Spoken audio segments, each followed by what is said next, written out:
요한복음 1장 1절로 13절 보도록 하겠습니다. 태초에 말씀이 계시니라. 이 말씀이 하나님과 함께 계셨으니 이 말씀은 곧 하나님이시니라.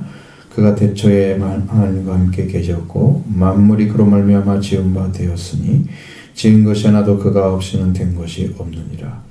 그 안에 생명이 있었으니 이 생명은 사람들의 빛이라. 빛이 어둠에 빛이 되어 어둠이 깨닫지 못하더라. 하나님께로부터 보내심을 받은 사람이 있으니 그 이름은 요한이라. 그가 증언하려 왔으니 그 곧 빛에 대하여 증언하고 모든 사람이 자기로 말미암아 믿게 하려 함이라. 이는 이 빛이 아니요 이 빛에 대하여 증언하러 온 자라. 참빛 곧 세상에 와서 각 사람에게 비추는 빛이 있었나니 그가 세상에 계셨으며 세상은 그로 말미암아 지은 바 되었으되 세상이 그를 알지 못하였고 자기 땅에 오매 자기 백성이 영접하지 아니하였으나 영접하는 자 곧 그 이름을 믿는 자들에게는 하나님의 자녀가 되는 권세를 주셨으니 이는 혈통으로나 육정으로나 사람의 뜻으로 나지 아니하고 오직 하나님께로부터 난 자들이니라. 아멘. 자, 참빛을 영접하는 자에게 하는 말씀입니다. 요한복음은 예수님께서 선택했던 제자 사도 요한에게 하나님께 주신 말씀이죠. 이 복음은 독수리 복음이라고 그럽니다. 온 인류에게 다 들려지는 우주적인 복음이라는 뜻이죠. 자, 온 세상을 위해서 주시는 말씀이다. 맞죠? 이 복음은 우리에게 생명을 주시기 위해서 쓰여지셨다. 생명을 아주 굉장히 중요하게 다루고 있습니다. 이 복음서는 이 말씀은 예수님께서 그리스도이심을 전하기 위해서 쓰였다. 그렇게 두 가지 목적을 했는데 요한복음 20장 31절에 이렇게 해서 이것을 기록함은 너희로 예수께서 하나님의 아들 그리스도이심을 믿게 하려 하며. 하나님의 아들이 먼저 나오죠. 베드로의 고백에는 저는 그리스도, 당신은 그리스도시고 살아계신 하나님 아들이, 하나님 아들이 늦게 나오죠. 여기는 하나님 아들이 먼저 증언되고 있습니다. 자, 그래서 그렇게 먼저 말씀하시고 또 믿고 그 이름을 힘입어 생명을 얻게 하렵니다. 믿고 그 이름을 힘입는 사람들, 그걸 가져온 사람들에게는 생명을 주기 위해서, 얻게 하기 위해서 생명이 굉장히 중요하게 다뤄지고 있는 거예요. 예수님이 부활이요 생명이 중요하게 다루고 있습니다. 이렇게 기록한 말씀이 확실하게 증언하고 있습니다. 오늘 본문의 분명한 메시지를 기록해 놓았습니다. 분명하게 말씀은 하나님이시고 창조주이시고 생명을 가지고 계셨고 그 안에 생명이 있었고 그래서 생명을 가지고 있었고 그 생명은 사람들의 빛이시고 이 빛을 영접하는 자에게 하나님의 자녀가 되는 권세를 주시겠다. 이렇게 되어 있습니다. 우리들이 듣고 꼭 영접해야 될 진리입니다. 말씀이시며 하나님이시며 생명이신 그리스도, 하나님의 아들 그리스도를 영접해서 여러분도 하나님의 자녀되는 권세를 얻으시기를 바랍니다. 먼저 1절 말씀 보겠습니다. 태초에 말씀이 계시니라. 이 말씀이 하나님과 함께 계셨으니 이 말씀은 곧 하나님이시라. 여기서 말씀은 여러분들이 흔히 되게 얘기하는 로고스를 신학에서는 그리스도라고 지금 표현하고 있습니다.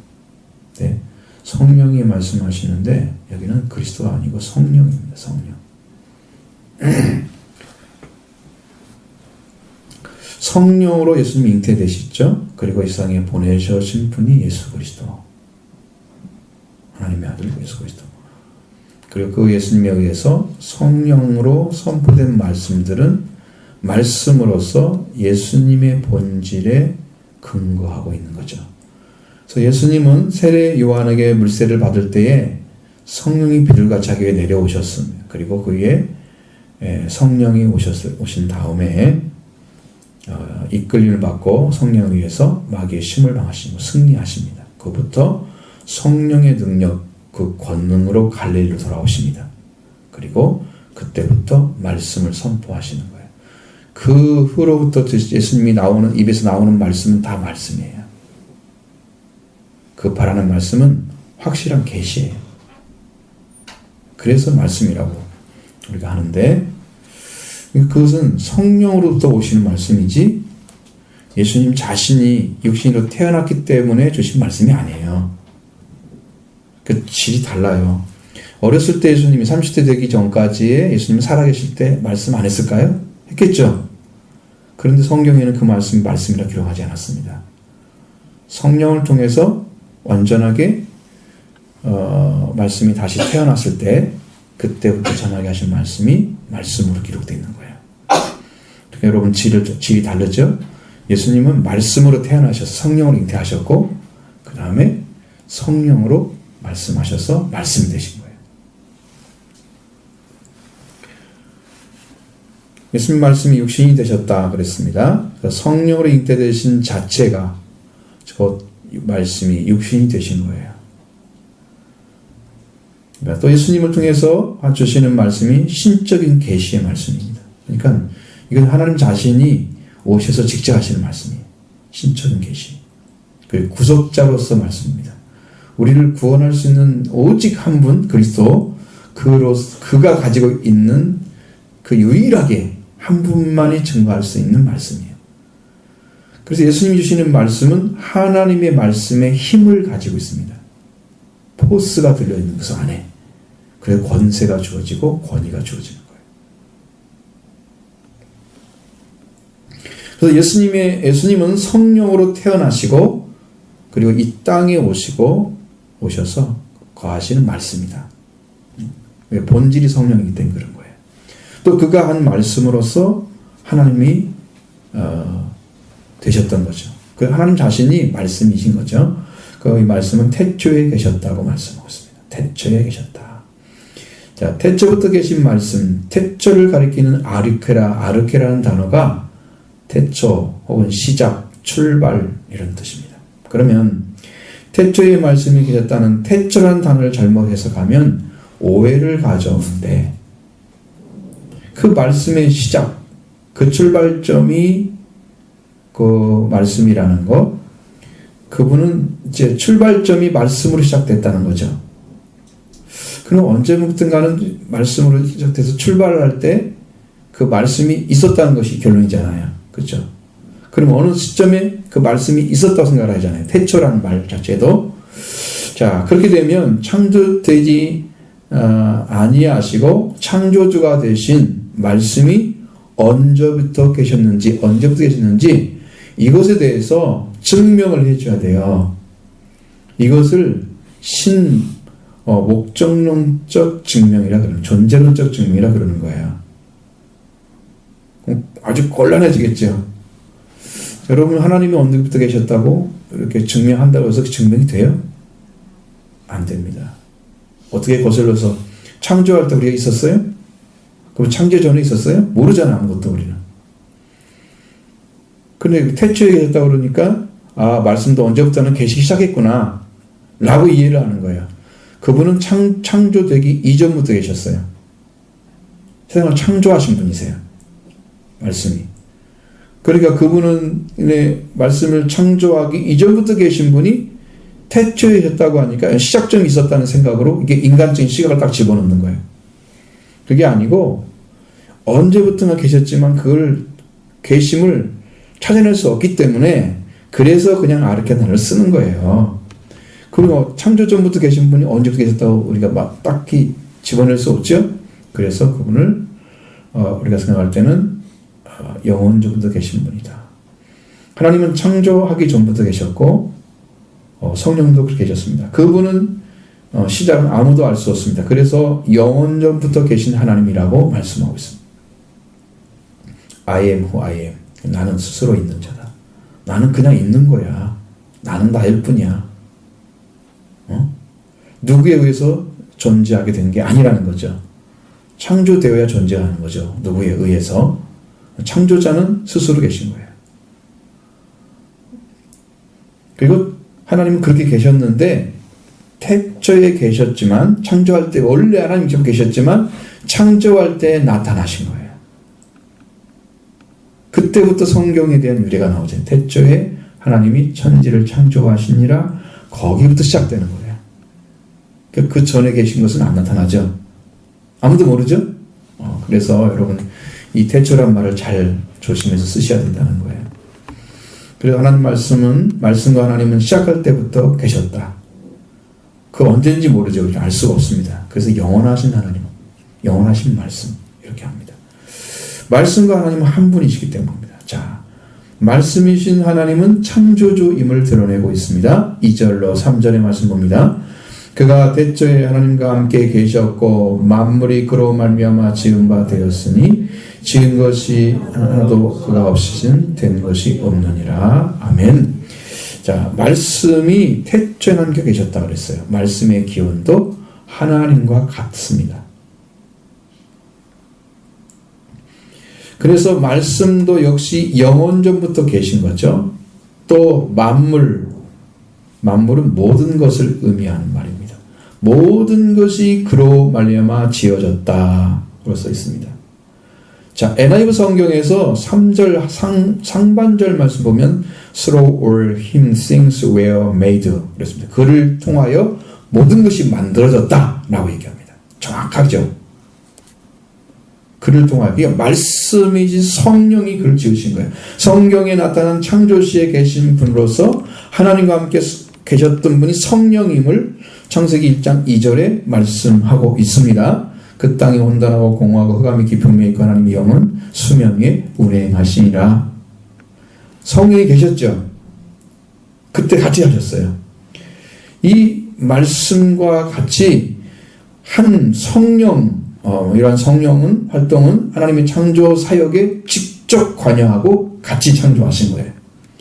성령은 하나님의 한층 더 창조 활동을 위해서 그 하나님의 최초의 창조 행위로 더 이미 태동한 혼돈의 덩어리에 된 상태에 아직 완전하게 무엇이 있으라 명령하지 않고 그냥 존재하고 있는 거죠.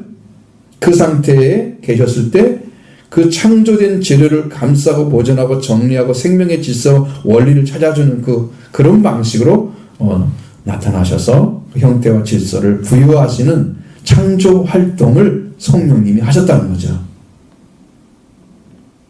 이것이 이해가 돼야 말씀은 성령이다. 로고스가 그리스도라고 하는 신학에서는 신약 배울 때는 그렇게 배웠습니다.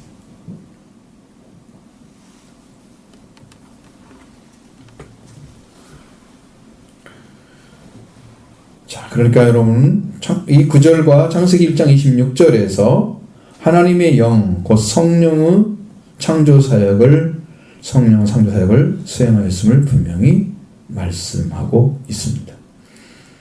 그래서 다음과 같은 구절이 창조사역에 관여했다는 것을 말씀해 주고 있는데 욥기 33장 4절 보면 하나님의 영이 나를 지으셨고, 영이죠? 영이 지은 거예요.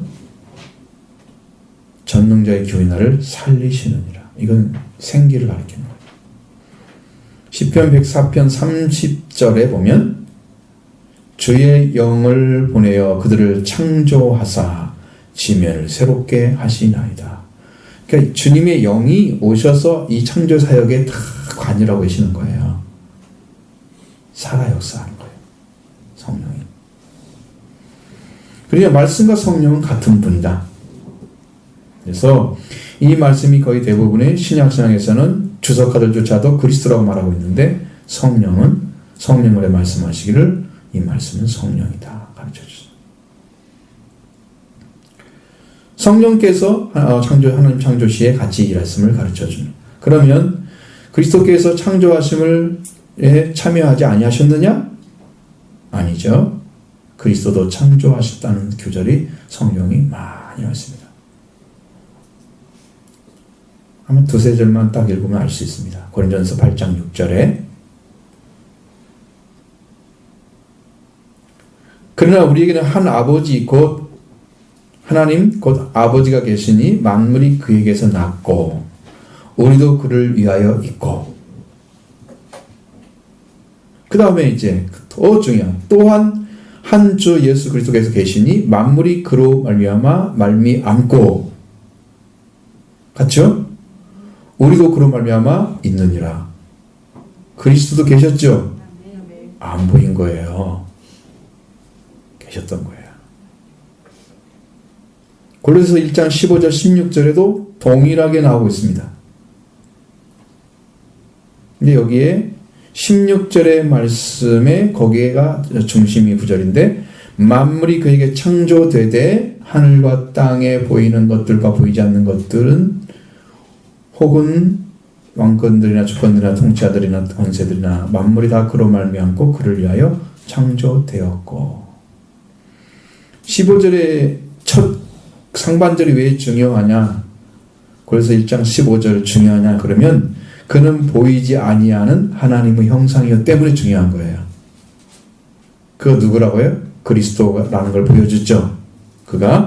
그분이 만물이 그로 말미암아서 모든 권세도 그로 말미암고 만물도 그로 말미암고 그를 위하여 창조되었고 그리스도가 창조 시에 같이 계셨다. 삼위일체 하나님이 같이 계셨죠? 계셨습니다. 이것이 이제 성경의 기록에 대한 말씀입니다. 그래서 삼위일체 하나님은 친히 창조하셨고 여기에 나오는 말씀은 하나님의 성령으로 참여하시고 하나님의 영, 그 성령을 가르쳐주고 있는데 이 말씀이 창조하셨다. 창조하시면 거기에 없이는 만들어진 것이 없었다. 창조하시면 그가 없이는 만들어진 것이 없었다.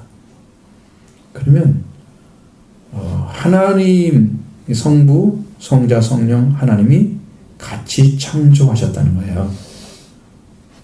창조하신 거고 그분들이 없이는 하나 된 것이 없었다. 이 말씀의 역사도 말씀도 성령으로 오셔서 그대로 일을 하기 시작했다는 거예요.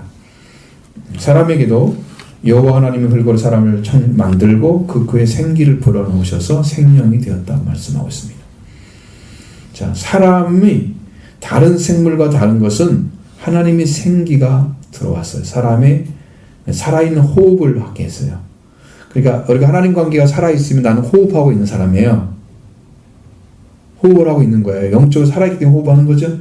영적으로 죽었으면 호흡하지 못하죠. 우리가 육신에 살아있으면 호흡하죠. 육신도 살아있지 않으면 호흡 않고 있죠. 그럼 갖다 묻잖아요. 영이 죽으면 어디다 묻을까요? 자, 사람이 살 수 있는 것도 역시 하나님은 살아있는 호흡을 받으면 그 영혼이 살아나면서 영생할 수가 있습니다. 그러면 그 성령이 오셔서 우리한테 뭘 갖다 주느냐? 그 안에 있는 생명을 갖다 주는 거예요. 이 말씀 안에 뭐가 있었다? 생명이 있었다는 거죠. 그 생명으로 잉태하신 분이 육신이 되신 분이 예수 그리스도입니다. 자, 4절 보십니다. 그 안에 생명이 있었으니 이 생명은 사람들의 빛이라. 자, 예수님이 성령을 통해서 이 땅에 오시게 되잖아요. 그죠? 그러면 그 예수님 안에 하나님의 영이 임하셔서 예수님이 하나님의 영이 임하신 상태로 잉태가 되는 거죠. 그리고 태어나셨죠. 육신으로. 그 안에 뭐가 있었다고요? 생명이 있었다는 거예요. 이 생명이 확실하게 드러날 때는 성령이 임한 다음부터 드러났어요. 증언이 시작된 거예요. 그래서 예수 그리스도가 그때부터 복음을 전하기 시작합니다. 그 사람들에게 전해서 그걸 가지고 있어야 돼요. 그러니까 사람들의 빛이란 말은 사람들에게 꼭 있어야 할 것이었다는 거예요. 빛이. 이 빛이. 사람들에게 없으면 안 되는 빛이었다는 거예요. 그것이 생명 안에 존재하고 있었다는 거예요. 그 생명을 강조하고 있잖아요. 생명 안에 있는 생명을 가진 생명이 존재하는 곳에만 빛이 나타나는 거예요. 그 생명의 빛을 예수님이 가지고 온 거예요. 예수님이 안에 생명이 있었습니다. 나는 길이요 진리요 생명이다. 나는 부활이요 생명이다. 생명이 있었습니다. 예수님 안에. 죽지 않는 거죠. 죽음이 없는 조회를 가지고 있었다. 죽여도 안 죽는 조회. 육신은 죽였는데 영은 죽을 수가 없는 조회. 우리도 이 땅에서 육신은 죽을 수 있지만 영은 우리를 망하게 할 수 있는 조회를 가지고 있으면 우리는 망하지 않습니다. 그 생명을 있으면 가지고 있어요. 그래서 예수님은 부활이 되셔서 그 생명을 다시 드러낸 거예요. 완전하게.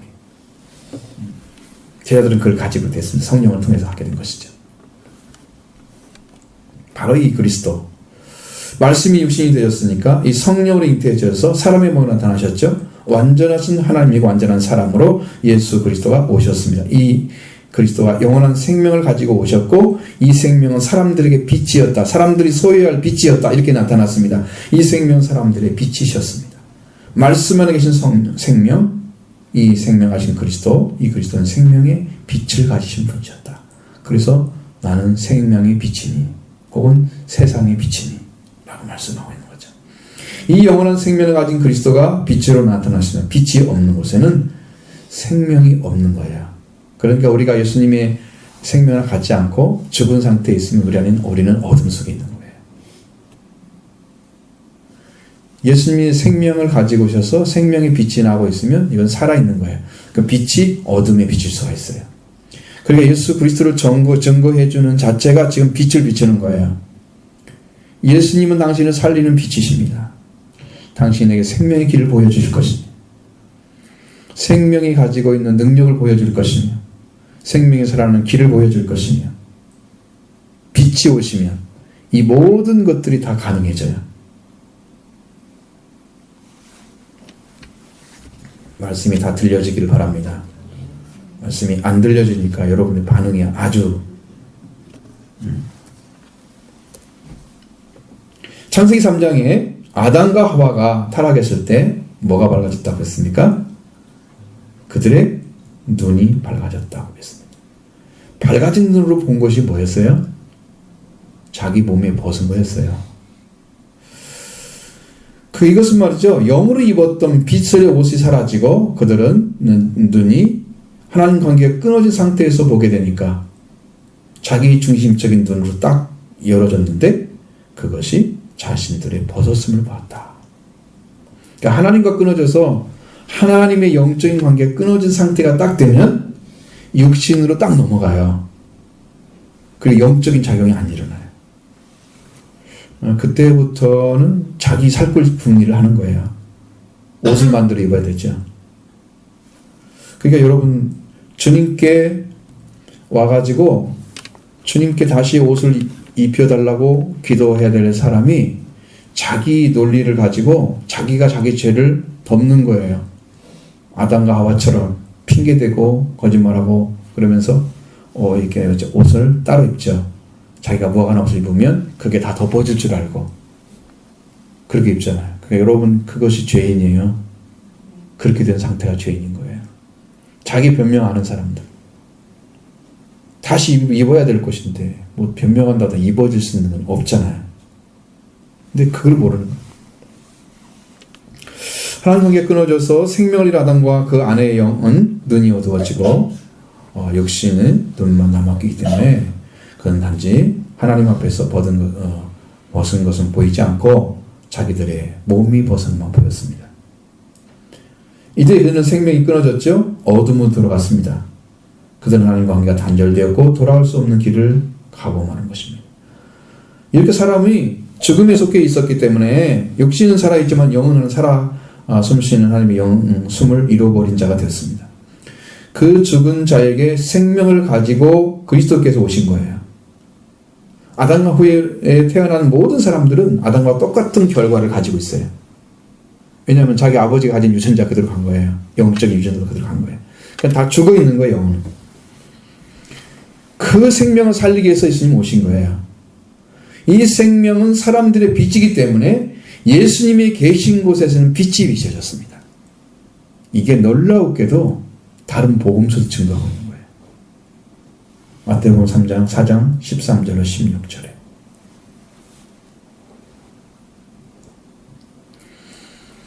나사렛을 떠나 스볼론과 납달리 지경 해변에 있는 가브나움에 가서 사시니 이는 선지자 이사야를 통하여 하신 말씀을 이루려 하심이라. 스볼론과 납달리 땅과 요단강 저편 해변길과 이방의 갈릴리여 흑암에 앉은 백성이 큰 빛을 보았고 사망의 땅에 그늘에 앉은 자들에게 빛이 빛이었도다 하였느니라. 이 말씀을 예수님이 이루신 거예요. 예수님이 가서 사신 곳은 빛이 되었다는 거죠. 흑암에 앉은 백성에게 빛이 비춰졌습니다. 사망의 땅의 그늘에 앉은 자들에게 빛이 빛이었도다. 그들에게 빛이 보여진 거예요. 자, 나사렛을 떠나서 스불론과 납달리 해변층에 있는 가버나움에 가서 사셨다는 것이죠. 예수님의 사역이 시작되는 곳입니다. 가버나움은 갈릴리 나사렛 고향을 떠나서 가브로 가서 사시는데, 가버나움에 예수님께서 성령을 받으시고 가신 곳이에요. 그 예수님이 가시니까 빛이 비친 사람들에게 그 안에 생명이 있었다는 거죠. 생명의 빛을 증거하고 있는 거예요. 그곳 사는 자들은 흑암에 있는 백성들에게 큰 빛이 비쳤고, 사망의 그늘에 앉아있는 자들, 사망이 덮고 있다는 그늘로 햇빛을 가리고 빛이 없는 거죠. 그 사람들에게 빛이 비친 거예요. 왜? 이 생명을 가진 분, 이 예수님이 사람들의 빛이었기 때문에 예수님이 계신 곳은 다 빛이 비치는 역사가 일어납니다. 큰 빛을 발견한 역사가 그곳에 있게 되는 거예요. 그러니까 여러분도 말씀을 가진 사람이 그게 중요한 거 아셔야 돼요. 성령이 역사하면 100%는 아니더라도 그에게서 함께 주시는 말씀들을 정확히만 여러분 받아들이면 여러분 안에도 동일한 역사가 일어나요. 빛이 비치는 역사가. 그때 여러분이 생명을 발견하게 됩니다. 근데 그 빛이 다 비춰졌는데 사람들이 그걸 아느냐는 거죠. 이해하느냐는 거예요. 그 문제가 남아있어요. 5절 말씀에 바로 그게 말씀 보여줍니다. 5절, 빛이 어둠에 빛이 돼 어둠이 깨닫지 못하더라. 아멘. 사람들이 빛이 되시려면 그 어둠이 빛이어야 되기 때문에 예수님이 어떤 상태에 있는 거예요? 지금 말씀이 이미 육신이 되셔서 나타난 상태죠. 사람들이 비치려고 하면 영으로 계신 주님이 비치는 게 아니고 있잖아요. 육신으로 오신 분이 비치는 거잖아요. 그러니까 지금 상태가 어떤 상태야? 그 안에 생명을 가지고 성령이 잉태해서 이미 태어나신 상태죠. 그래서 사람들에게 비쳤단 말이에요. 어둠에. 응? 어둠에 가서 비쳤어. 그랬더니 어둠이 깨닫지 못했다.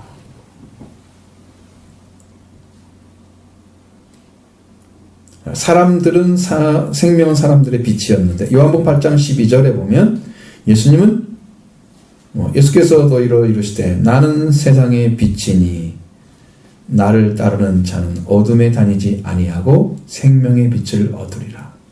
자, 예수님을 그냥 따라다녀야 돼요. 여러분들이 따르는 자들이에요. 제자들이 예수님을 따라가긴 했는데 예수님이 죽는다고 했을 때 그들은 못 따라갔잖아요. 예수님 앞을 가로막았잖아요. 베드로가. 그러니까 내 뒤로 물러가라. 사탄아, 내 뒤로 물러가라. 이렇게 하고 네가 하나님의 것은 생각 않고 사람의 것만 생각한다. 그러시면서 너는 나를 따르는 자가 되라고 말씀하고 있습니다. 그것이 자기를 부인하는 방식이에요.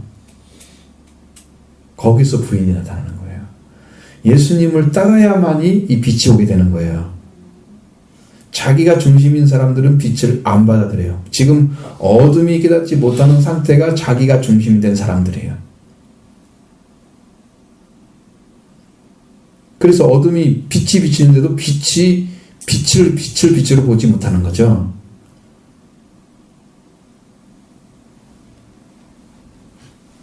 여러분 다 앞에 앉아야 돼. 이렇게 뒤에 앉은 사람들은 다 졸고 있어.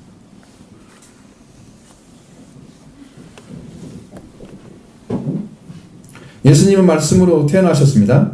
근데 성경에 보면 마태복음 1장 18절에 보면 마리아에게 나타난 것은 성령으로 잉태된 것이 나타났다고 말씀하고 있습니다. 그 성령으로 오신 거예요. 나타나셨어요. 누가복음 1장 35절에도 성령이 내게 천사가 말하는 것은 성령이 내게 마시고 즉위 높이신 이의 능력이 너를 덮으리니 이름 나실 바 거룩한 이는 하나님의 아들을 거론받으리라. 하나님의 아들이었어요. 마리아에게 잉태하는 것은 그리스도가 태어난 과정을 말하는데 천사가 대답하는 것을 보면 성령이 임하셨고 하나님의 능력, 성령이 오십니다. 마리아에게. 지극히 높으신 이의 능력, 여기는 디나미 있습니다. 이 능력이 권능이죠. 하나님의 권능이 임하여 오시는 거예요. 능력으로 오시는 거예요. 그래서 하나님의 능력이 힘을 가지고 성령이 임해서 그 속에 하나님의 방식으로 마리아에게 잉태하게 만드는 거예요. 이적적인 방식이죠. 사람의 방식이 아니라 하나님 방식이에요. 하나님의 이적적인 권능이 마리아를 덮어서 그에게 잉태하게 하고 그를 통해 태어나실 이는 지극히 거룩하신 하나님의 아들이라. 거룩하신 분의 아들이라. 그 거룩한 하나님의 아들이죠. 힘을 태어난 것이라는 거죠. 그러니까 예수님은 태생은 말씀이 임하셨다는 기록은 없고 성령이 임했다는 기록만 있어요. 그러니까 요한복음 1장에 나타나는 말씀, 그것은 다 성령을 가리키는 말이에요. 그렇지 않으면 이해가 되질 않아요. 성경이 연결이 안 되는 거죠. 하나님의 능력이 임재하심에 잉태되었다. 이것은 단지 전적으로 하나님께서 행하신 방식이죠. 그래서 그리스도가 말씀이시고 말씀 그리스도 오시는 것이 아니라 성령으로 잉태되었고 그 안에 생명이 있었고 이 생명이 사람들에게 빛으로 나타나고 이 생명의 빛을 예수님이 그리스도가 가지고 오셨다는 거예요. 그 사람들이 다 이 빛에 머물러 있어야만이 산자가 되고 어둠에서 옮겨지게 되는 거예요. 자, 이 빛이 어둠에 비쳤는데 어둠이 깨닫지 못했다. 이 어둠은 빛과 대조를 이루고 있는 단어죠. 어둠은 죽음이고 이 어둠은 영원한 어둠으로 생명을 잃은 자들이 이에 속해져 있는 영적 세계를 가리킵니다. 그러니까 이 땅에서 하나님 예수님을 통해서 생명을 다시 받지 않는 사람들은 이 영적 어둠에 속해져 살아가고 있는 거고요. 이 사람들의 삶이 그걸로 마치면 끝이에요. 구원은 없는 거예요. 주지 않습니다. 그들에게 왜 비쳤는데 깨닫지 못했을까? 어둠에 속해 있는 자들은 그 어둠에서 얻어지는 생각, 그 살아가는 생리 자체가 거기에 맞춰져 있어서 감각이 안 살아나요. 일반적인 사람들, 신앙을 갖고 싶어하는 사람들은 그게 살아날 가능성이 있어요. 그래서 종교적인 사람들이 훨씬 더 믿음을 쉽게 가져요. 어떤 존재를 믿고 싶다. 지금 불신자의 나는 근데 내가 어떤 신을 믿고 싶다. 어떤 존재를 믿고 싶다. 이런 어떤 대상에 대한 존경심이나 그런 경외심이 있는 사람들은 쉽게 받아들일 수 있어요. 저 같은 경우는 그게 굉장히 그게 강했기 때문에 엄청 강했죠. 근데 그냥 받아들였어요. 근데 보통 사람들에게는 종교성이 별로 없어요. 세상에 맞춰져 있어갖고 생각이 다 세상적인 거예요. 그러면 그 사고 속에는 하나님이 필요한 것이 없어요. 마음에 필요한 것이 없어요. 그러니까 신에 대한 어떤 경외, 존경심, 그를 경외하는 마음이 없는 거예요. 이런 사람들은 이걸 못 받아들여요. 하나님을 알지 못하고 영적으로 교통하지 않고 있는 사람들이 따라가지 못했죠. 그러나 하나님의 약속에 대한 말씀이 구원의 약속을 말씀을 찾고 그래서 구원의 어떤 것들 그러니까 내가 의지한 어떤 대상에 대한 신적인 대상에 대한 것들을 악망하고 있는 사람들 그런 사람들은 교회 가자 그러면 쉽게 들어갈 수 있고 쉽게 오셔서 말씀도 쉽게 받아들여요. 그래서 걸림돌이 없어요. 그 말씀도 금방 들어요. 그리고 그냥 믿어줘요. 안 믿을 수가 없어요. 내가 그게 필요하기 때문에. 여러분 배가 고픈데 밥을 딱 갖다 놓고 드실래요 안 드실래요? 말할 것도 없잖아. 그냥 먹어야지. 무조건 주세요. 이거잖아. 근데 배가 안 고픈 사람한테 갖다 주면 나 밥 배고픈데 뭐 별로네요. 아주 맛있는 건 한 번 찍어 먹으려고 모르지만 배가 부르면 안 먹거든요. 영적으로 고픈 사람, 하나님을 찾고 어떤 영적 존재를 찾고 있는 사람만 그렇게 쉽게 하는 거예요. 종교성이 있느냐 없느냐가 굉장한 차이입니다. 이성으로 굳어져 있는 사람의 생각이 신은 별로 필요 없는데 그냥 나의 악수살자는 필요한 거야. 그 정도로 본 사람들은 구원에 이르기가 엄청 힘들어요.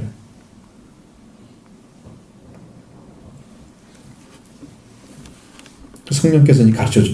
성경에 대한 그 약속의 말씀을 찾는 자들은 빛이 들어옵니다. 그 구약에 있는 사람들이, 구약에 있었는 성경을 붙은 사람들은, 그들은 구원을 받을 수 있는 확률이 훨씬 높은 거예요. 왜? 구약에 메시아가 온다고 그랬으니까. 근데 자기가 원하는 메시아상으로 딱 만들어 놓으니까 그걸 못 보잖아. 눈이 막혔죠?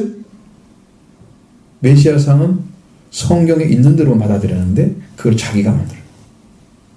그러니까 모르는 거야.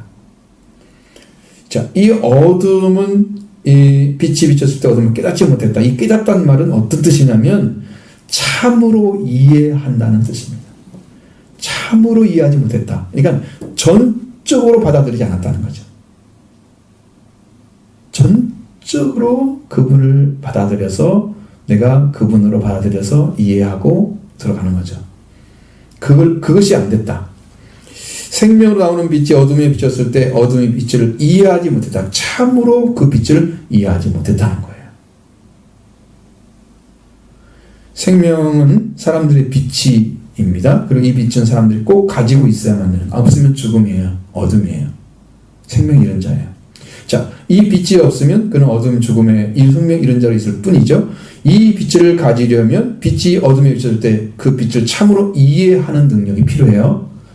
완전하게 어둠에서 깨어나서 빛으로 들어오는 자가 돼야 돼요. 그러면 어떻게 하냐면 영이 살아나야 돼요. 그 빛을 영접하는 거예요. 여러분, 이해한다는 말은 일의 이치를 분별하여 해석한다는 말로 되어 있습니다. 이해한다는 말. 여러분 보세요. 예수 그리스도가 누군가를 알죠. 이치를 분별하잖아요. 그분이 누군가 알죠. 그 다음에 그것을 해석을 해요. 아, 이분이 이를 때문에 구원자구나. 왔죠? 진짜 받아들인 거예요. 그렇게 해서 딱 결탁이 이루어진 사람들, 내 심령 안에 완전히 이렇게 하나가 된 사람들, 그 사람만 예수를 영접하는 거예요. 그러니까 좁은 문이죠. 많이 어렵겠죠. 그러나 여러분들 다 가야 할 길입니다. 누구나 어떤 사람은 가고 안 가고 그런 것은 없어요. 그분을 그렇게 해석하는 사람들이 없었다는 거죠. 예수님을 바르게. 그 사람들 하나님의 뜻을 알면서 또는 생명의 빛으로 오신 그리스도를 바르게 해석함에 있어서 완전하게 하지 못했다는 거죠. 그래서 이 사람들이 이 빛을 알지 못하기 때문에 이 빛에 대해서 증언한 자가 필요한 것이죠. 6절 8절 말씀 봅니다. 하나님께로부터 보내심을 받은 사람이 있었으니 그 이름은 요한이라. 그가 증언하러 왔으니 그 빛에 대해서 증언하고 모든 사람이 자그로 말미암아 믿게 하려 함이라. 그는 이 빛이 아니요 이 빛에 대하여 증언하러 온 자라. 아멘. 증언하는 자는 하나님께로 보내심 받은 사람, 물세례를 주었던 요한이었습니다. 그가 증언하러 왔습니다. 이 빛에 대해서 말씀 안에 있는 생명, 사람들의 빛이 되신 그분을 증언하러 온 거예요.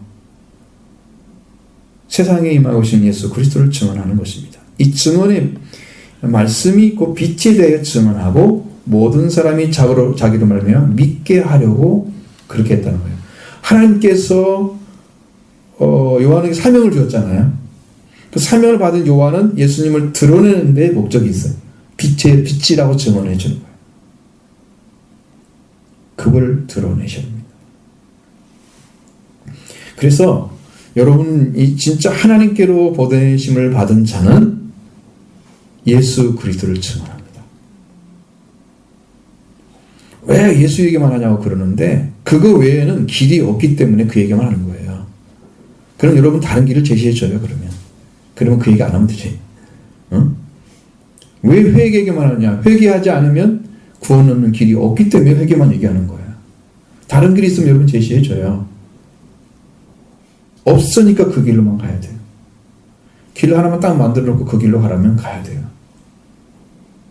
수없이 많은 길이 있지만 그건 길이 아닙니다. 예수님만이 길이 되는 거죠. 그래서 완전한 구원으로 생명을 주셔서 살려주시는 참비신 그리스도를 증언하는 이 일. 증언한 자는 성령의 목격자이기도 하고 성령으로 목격을 하는 거예요. 알게 되는 거죠. 그 다음에 직접 만나보기도 합니다. 세례 요한 같은 경우는 만났어요? 안 만났어요? 만났죠, 자기를. 세례 줄 때 만났잖아요. 직접 만났잖아요. 그리고 성령이 임하에 놓고 자기 눈으로 봤죠. 예수님은 그걸 봤어요. 성령이 내려오심을 봤어요. 자기에게 비둘기처럼 성령이 내려오심을 보시더니 이렇게 써 있거든요. 예수님이 직접 보는 거, 성령 내려오심을. 어떤 사람이 성령 내려오심을 볼 수 있는 사람이 어디가 있어요? 못 봐요. 저도 성령 임하실 때 못 봤습니다. 어떻게 된지. 그분은 어떻게 볼 수 있나? 자기는 몰라요. 요한은 예수 그리스도를 알지 못하고 증언했다고 스스로 얘기합니다. 근데 하나님께서 성령으로 세례 주신 분에 대해서 증거를 받고 세례 베푸는 중에 성령이 임하신 걸 보고 그가 하나님의 아들임을 증언했다. 너무나 확실하잖아요. 성령을 통해서 증언했으니까. 자기가 세례를 준 것도 확실하고 완전하게 증언한 거예요. 이렇게 하나님께 보내받을 자는 빛에 대하여 증언합니다. 우리는 빛에 대하여 증언자가 되어야 됩니다. 그러나 요한은 자신은 빛이 아니다. 단지 그 빛에 대하여 증언하러 온 것이다. 그럼 빛에 증언하는 자는 빛을 나타내면 그 사명이 완전하게 이룬 거예요. 사명을. 더 필요 없죠. 자, 그리고 참빛이 세상에 오셔서 각 사람에게 비치는 빛이셨다고 말씀하고 있습니다. 9절 보겠습니다. 참빛 곧 세상에 와서 각 사람에게 비추는 빛이 있었나니. 이제 빛과 참빛을 구분하셔야 됩니다. 빛이라는 것은 물리학에서 보이는 거예요. 시신경을 자극해서 사물을 볼 수 있도록 하는 것으로 태양이나 고온의 물질에서 나오는 일종의 전자기파. 이게 물리적 빛이에요. 물리학에서. 따라서 이 빛은 이 세상의 육신으로 확인할 수 있는 빛입니다. 이것이 해 아래 있는 빛이에요. 이 세상에 보내심을 받은 빛은 하나님이시고 말씀이시고 생명이신 바로 그분으로부터 나오는 빛이 이 빛을 얘기합니다. 그러니까 하나님께로 온 빛만이 참빛입니다. 이 땅에 보이는 빛은 지나가는 빛입니다. 사라지는 빛입니다. 영원하지가 않습니다. 그래서 우리가 사는 삶도 총각을 사는 거예요. 해가 한번 비쳐서 돌아가면 하루가 가고 또 하루가 가고 총각을 펴며 사는 거예요. 그러나 예수님은 영원한 빛입니다. 그래서 그분은 영원한 생명을 가지고 오신 거예요. 그 생명을 받은 자는 영원히 삽니다. 그게 영생이죠. 영원히 죽지 않습니다. 그것을 여러분이 주시려고 오신 거예요. 이 참빛을 받아야 돼요, 우리가. 응? 참빛만이 우리를 영원히 살게 하는 것이죠. 태양빛이 아닙니다. 태양빛을 아무리 말해받아도 영원한 생명은 받지 못합니다. 이 땅에 사는 사람들 태양빛 다 받고 살잖아요. 그런데 다 죽잖아요. 영원한 생명 없습니까? 이건 빛이 아니라는 거죠. 참빛은 죽지 않는 빛이에요. 생명의 빛입니다. 우리가 보는 빛은 영원한 빛이 아니기 때문에 참빛이 아닌 태양빛입니다. 그러나 영원한 생명으로 나오는 빛은 영원하기 때문에 참빛입니다. 그 빛만이 여러분을 구원으로 인도하는 거예요. 이 빛은 신성을 가지고 있습니다. 신의 성품이 드러나요. 그 하나님께로 나오는 빛이고 참된 빛으로서 빛을 받아들이는 자는 살아납니다. 이 과정을 여러분들이 겪으셔야 됩니다. 예수님 통해서 살아나기를 바랍니다. 예수님 믿고 살아나시기 바랍니다. 참빛은 세상에 계셨습니다. 보시죠. 10절 그가 세상에 계셨으며 세상은 그로 말미암아 지은 바 되었을 때 세상에 그를 알지 못하였고. 자, 이거 말씀도 보시죠. 11절까지 보겠습니다. 자기 땅에 오매 자기 백성이 영접하지 아니하였으나. 아멘. 참빛이 세상에 계셨다. 이 말은 이미 오셨다는 것입니다. 영원한 생명이 이미 오셔서 지금 계시는 거예요. 응? 이제 빛으로 드러났을 때는 누가 필요하다고 했어요? 요한이 필요하다고 그랬죠. 그러니까 세례 요한이 드러나서 성령 받고 예수님이 드러났을 때는 이미 사역하고 있는 상태잖아요. 지금 공생이 시작된 거죠. 그러니까 성령으로 말씀하시고 하는 시대, 이미 임재하는 시대예요.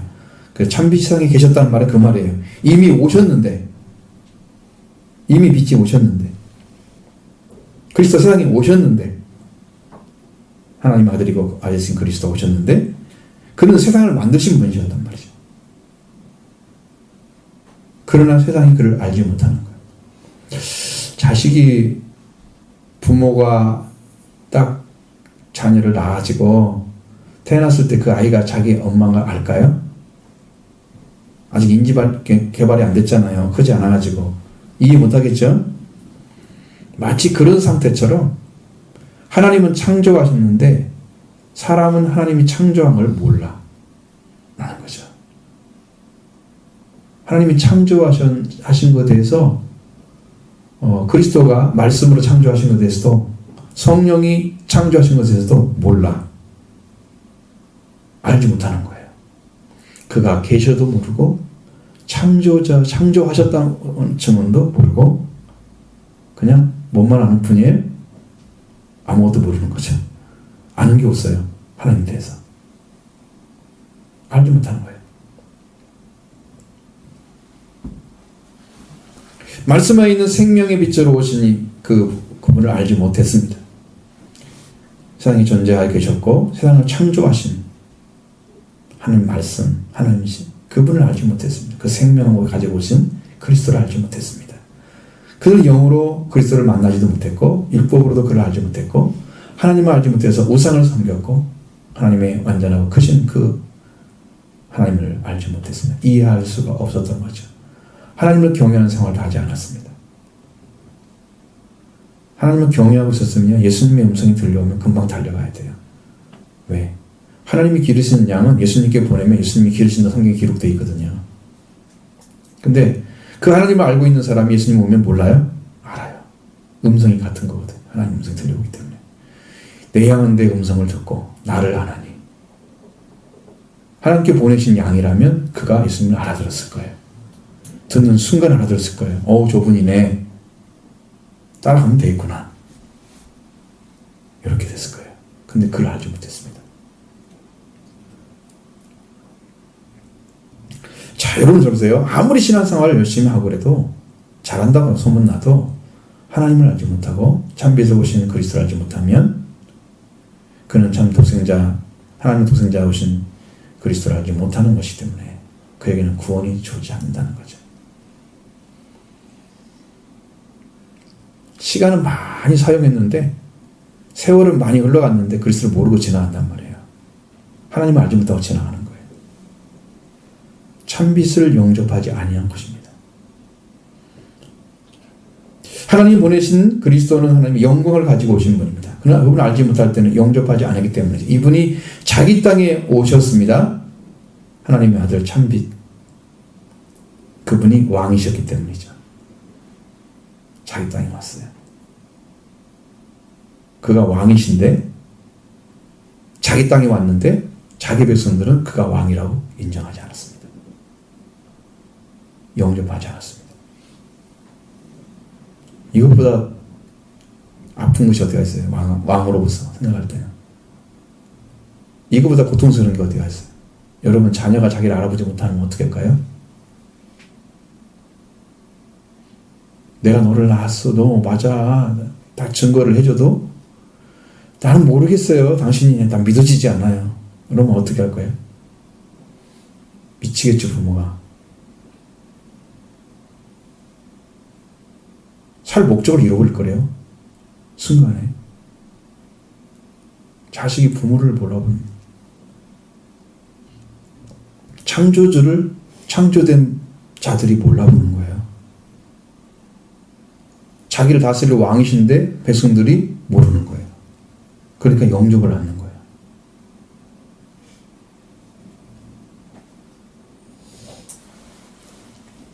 주인이 만든 땅에 살면서 주인을 몰라보는 이런 상태가 됐습니다. 그게 지금 예수님 오실 때의 모습이에요. 사람들이 몰랐던 것이죠. 창조주 참빛인 이 왕을 받아들이지 않았다는 거예요. 그러니까 창조주이신 그분 그리고 왕이신 그분 그것을 받아들이는 자만이 올바른 관계에 돌아와서 자녀의 권세를 얻게 됩니다. 그를 영접해서 왕이 주시는 구원을 받습니다. 오늘 여러분이 그분을 진정으로 영접하면 이 자리에서도 구원을 주실 것입니다. 지금 성령 일하고 계시거든요. 제 안에 확신이 있거든요. 주십니다. 자, 그러면 이런 사람들은 운명이 어떻게 바뀔 수가 있을까요? 이 거부한 사람들을. 그래서 방법을 하나님 선택하신 방법은 그들이 운명이 바뀔 수 있는 방향을 찾으신 거예요. 12절 보시겠습니다. 영접하는 자 곧 그 이름을 믿는 자들에게는 하나님의 자녀가 되는 권세를 주셨으니. 이렇게 참비스러우신 그리스도이시고 하나님 아들을 영접하는 자, 그 믿는 자에게 하나님 자녀가 되는 권세를 부여해 주시는데, 이 영접하는 자라는 말, 여기 영접하다는 말은 11절에 영접하지 아니하였으나와 전혀 다른 단어입니다. 11절에 영접하지 아니하였으나라는 말은, 영접하다는 말은 파랄람바누라를 사용하고 있습니다. 역시 데리고 오다, 받아들이다 이런 뜻입니다. 근데 여기는 그냥 다 단순하게 그것이 아니고 집단적으로 받아들이는 걸 의미해요. 파랄람바누. 다르죠? 그러면 예수님이 오셨을 때 자기 백성들한테 오셨는데 거부했다, 영접하지 않았다 이 말은 집단적으로 거부했다는 뜻입니다. 그들이 집단적으로 거부를 한 거예요. 영접하지 않았단 말을. 왕을 왕따시킨 거야. 왕을 갖다가 자기들이 주인이야. 예수님 그런 비유 쓴 거 보셨죠? 포도원 농장 만들어주고 이건 이 아들의 것이니까 아들을 오면 죽이자. 그럼 우리 될 것이다. 그거 나오죠. 그 비유처럼 오히려 하나님 주인을 왕따시키고 자기들이 주인으로 달려고 하는 거야. 이것이 이제 자기 의로 하나님을 복종시키려고 하는 유대인들의 모습입니다. 그게 영적인 모습이에요.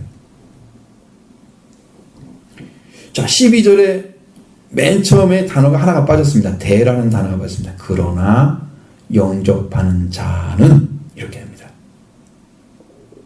그러나 영접하는 자에게는, 여기에서 영접한다는 말은 람바노입니다.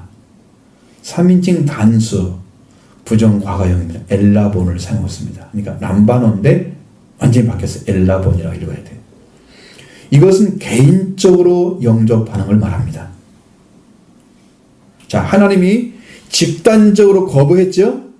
왕이 왔는데 거부했죠. 그 백성들이 그 파랄람바노 해야 될 사람들, 파랄람바노 우쿠 했잖아요. 그러니까 단체적으로 아니다고 했단 말이죠.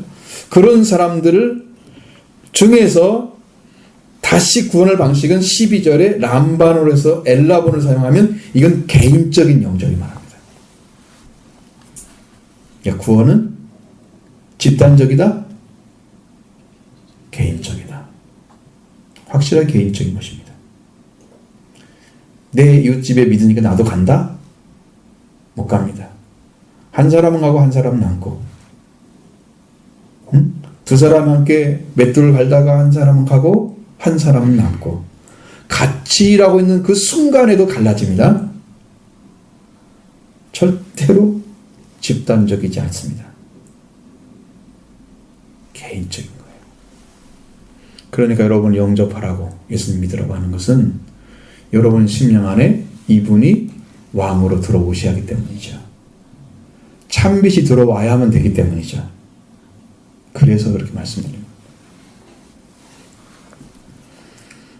자기 땅에 오신 창조주 그 왕을 집단적으로 거부를 했죠. 그러나 그를 영접하는 자, 개인적으로 한 사람 한 사람 영접하는 자, 그 영접은 단순하게 영접한다는 뜻이 아니에요. 여기에 원래 원어는 자체가 뭐냐면 전인격적으로 그리스도를 참빛으로 받아들이는 사람을 가리킵니다. 그러니까 여러분 예수를 믿는다고 해서 나 믿어 이렇게 하고 구원 안 받아져요. 단순하게 나 믿어. 전인격적은 나의 삶 전체가 그분에게 의탁되어진 상태. 응? 내가 가지고 있는 내 생각부터 시작해서 내가 가지고 모든 것이 그분과 결탁된 상태, 하나한 상태가 되는 걸 말하는 거예요. 그러니까 그분이 구원자로서 확실하게 서 있으면, 우리가 금요일날 배운 것처럼 우리의 신앙의 목적이 그리스도라고 말씀드렸죠. 공부했잖아요. 그리스도가 되는 거예요. 그렇게 해서 목적이 그리스도가 되는 거예요. 그 사람이 영접하는 거예요.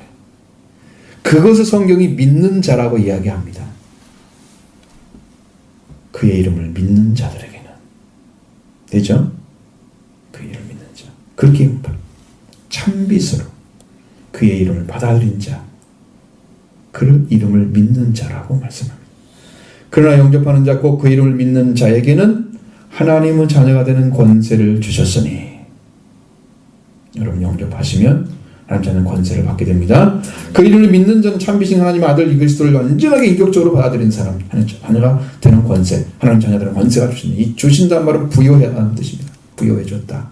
자, 하나님의 자녀가 되는 권세, 하나님 자녀가 되는 권세는 사법적 권리를 의미하는 엑소시아를 사용하고 있습니다.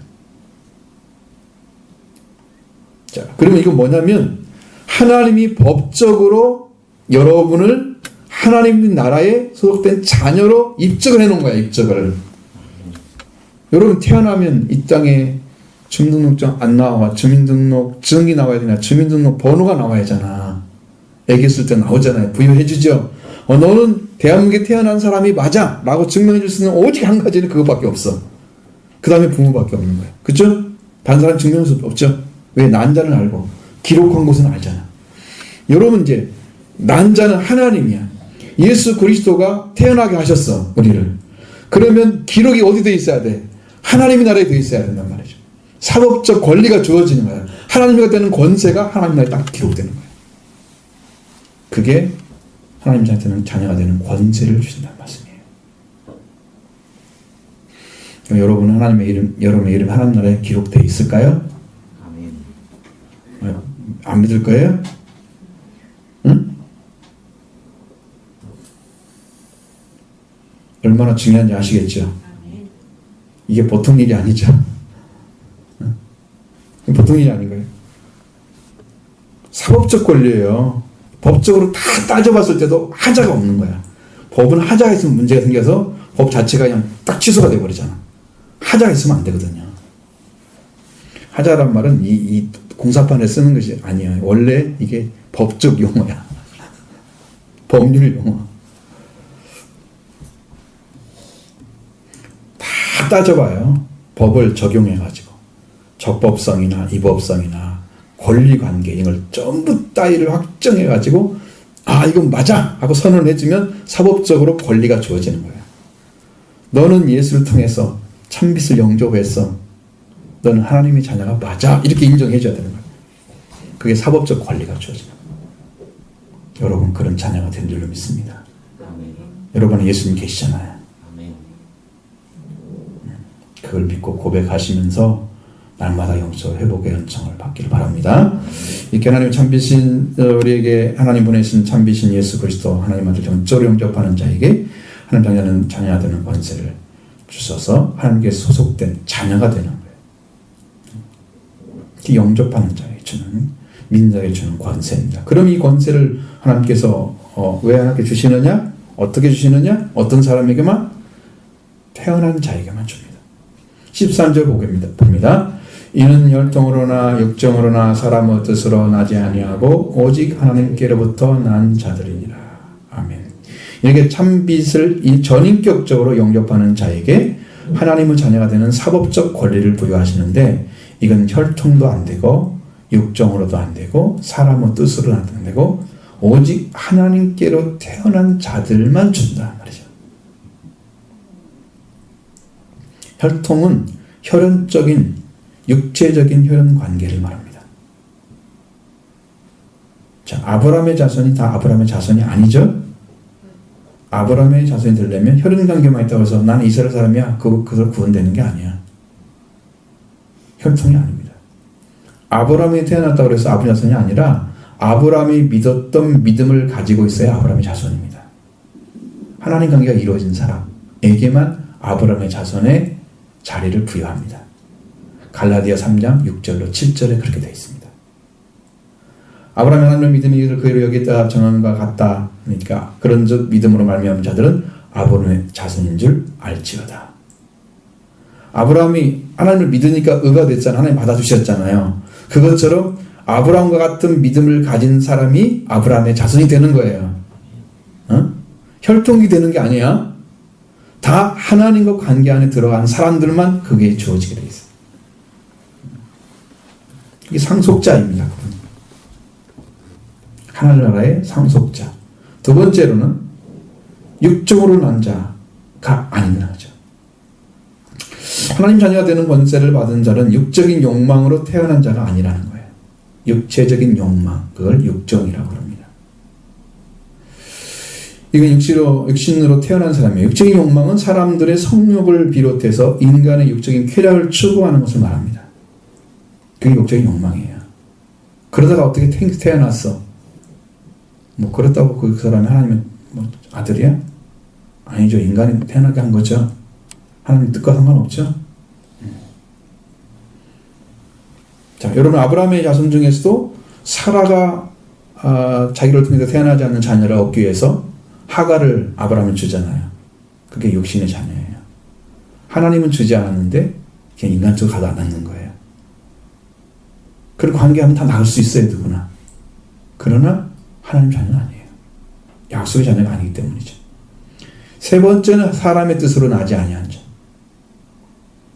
사람이 이렇게 하면 될 거야 그 생각하는 방식이 있죠. 인간이 세운 계획이 있죠. 노력, 이런 것들이 다 사람의 뜻입니다. 인간이 그것을 얻는 방식으로 수양을 쌓는 것도 그렇습니다. 그래서 예수를 믿고 예수님을 만나기 위해서 어떻게 막 정결한 삶을 살기 위해서 노력하는 거 있잖아요. 사람의 뜻입니다. 율법의 준수도 거기에 포함되어 있습니다. 율법을 잘 지키면 이렇게 될 거야. 그런 약속을 지키지 말라는 뜻이 아니고요. 말씀이 온 사람들은 약속을 더 잘 지키죠. 말씀. 사람은 누구나 뜻을 가지고 하나님의 자녀가 되는 권세를 받은 자로 태어나게 하는 길은 없다. 이것을 말하고 있는 거예요. 단 한 가지 있다면 참비신 하나님의 아들 예수 그리스도를 전인격적으로 영접하는 것뿐이다. 이것이 하나님께로 태어난 자입니다. 오직 하나님께로 태어난 자입니다.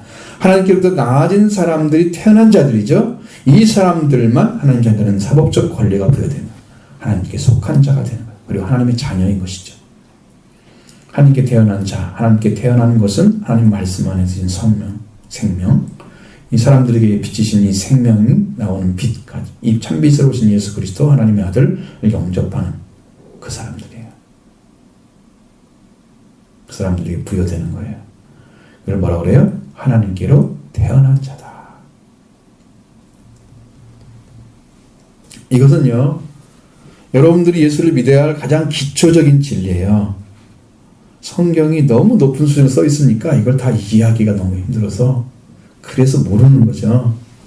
성경을 읽어도 이게 이 말인가 저 말인가 참나 찾기가 힘들어서 하나님께 이게 진리를 말씀드리면 하나님이시면 생명을 가지고 있고 참비신 그리스도 세상에 오신 왕이신 그리스도 이분을 영접하는 거예요. 예수님은 왕이시고 아들이십니다. 영접하는 거예요. 이것부터 사람의 신앙이 시작된다는 거죠. 참빛을 영접한 자에게 주는 것은 뭐예요? 하나님의 자녀가 되는 사법적 권리를 주신다는 거죠.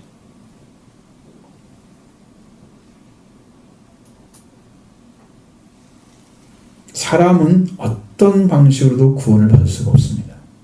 인간의 노력은 구원이 안 됩니다. 하나님께 가고자 하는. 하나님은 제게는 자기 방식이에요. 하나님께로 태어난 자만 구원을 받습니다. 권리를 부여받습니다. 이 자리에 들어가길 바랍니다.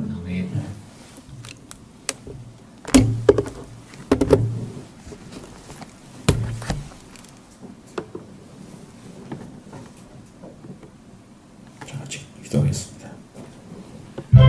아버지 하나님 감사합니다. 생명의 주 오늘도 복된 진리 가운데 들어오게 하시고 말씀 안살게 하심을 감사합니다. 우리 주신 생명의 말씀으로 인해서 그 은혜로 인해서 축복된 일을 걷게 하시고 사람 뜻이 이루어지게 하시고 그런 생명의 축복 안에 들어가게 하옵소서. 우리로 하는 뜻이 이루어지는 거룩한 백성이 되게 하옵소서. 말씀의 진리로 살게 하옵소서. 인간적인 여지랑 하나님의 능력의 말씀으로 살게 하옵소서. 할렐루야. 주님의 능력으로 살게 하옵소서. 아버지, 말씀이 들려와서 산자 되게 하소서. 음성이 들려와서 말씀으로 산자 되게 하소서. 인간적인 것들이 아니라 생명의 말씀으로 세워지게 하시고 주의 복된 진리가 세워지게 하옵소서. 능력의 말씀으로 세워지게 하옵소서. 우리 주 예수 그리스도 생명의 주, 능력의 주님, 능력의 주님, 권능의 주님, 성령의 주, 함께 의여 받아서